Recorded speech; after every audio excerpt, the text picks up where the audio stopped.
I went out to the bus stop, and the bus going to the black school came by, picked up everybody, so I was there by myself. And I saw this bus coming, and it was so far away, but I could just see it coming in the big yellow bus. And it was strange, and my heart was beating, and it stopped for me. And I got on, and I was the only black person on there. And I had to stand up. I wasn't allowed to sit. And people were calling me nigger and that kind of thing. That trip was mind-boggling.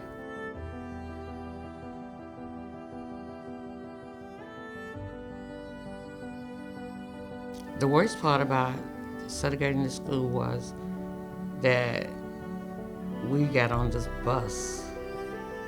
And every time we get on this bus, this big cross-eyed white guy used to always want to pick on the children, pick on us. And I always had to fight for them. I felt like that was my duty.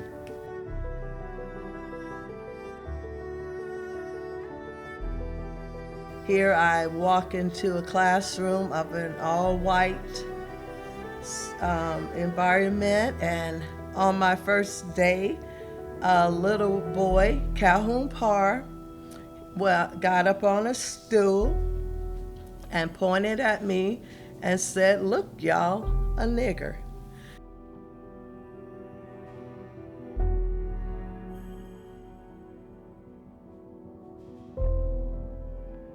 The worst part of it was, one, I did not want to be there because, again, I was at Drayton Street Elementary. I had friends there. I was not familiar with the culture. I did not want to go to a white school. During the time frame, it was more hostile. The 60s was a hostile time frame. So I did not want to be there. So my anxiety level of going there was, why do I have to go here? And even before I went there, my parents, I was going kicking and screaming. One of my parents, they took me back over to the black elementary school, Drayton, to try to get me back in there, but I was turned away.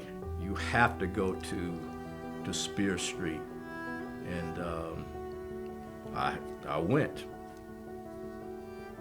Psychologically, it instilled probably from a perspective of having no real choice, the question of the unknown, fear. Back then, most neighborhoods were segregated, so at that point, I remember going downtown several times with my mom. There were segregated water fountains. There were segregated bathrooms. There was a movie theater in Newberry on Main Street, at the top of Main Street, called the Ritz Theater. And the Ritz Theater had a lower level and a balcony. We used to have to go down this kind of like an alley to get to the balcony and walk up these stairs. And I was a kid, but I can remember that. And we sat upstairs in the balcony, which was probably about a quarter of the size of the lower level. And that's where us black people sat. Ronnie Harmon, white kid, we were friends. He was friends of the family. We played every time I went to my grandmother and all of that. He was just a good guy. He patted the seat next to him, and I sat with him. And man, it takes you back. And they called him nigger lover, all of that stuff. He had all of that.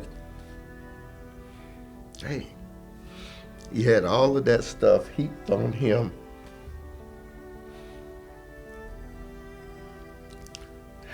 For doing right.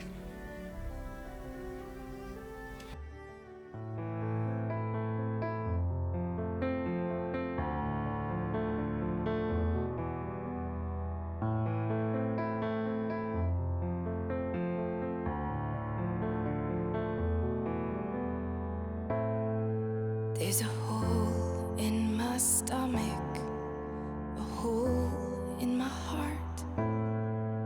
Can someone please tell me when we started to fall apart?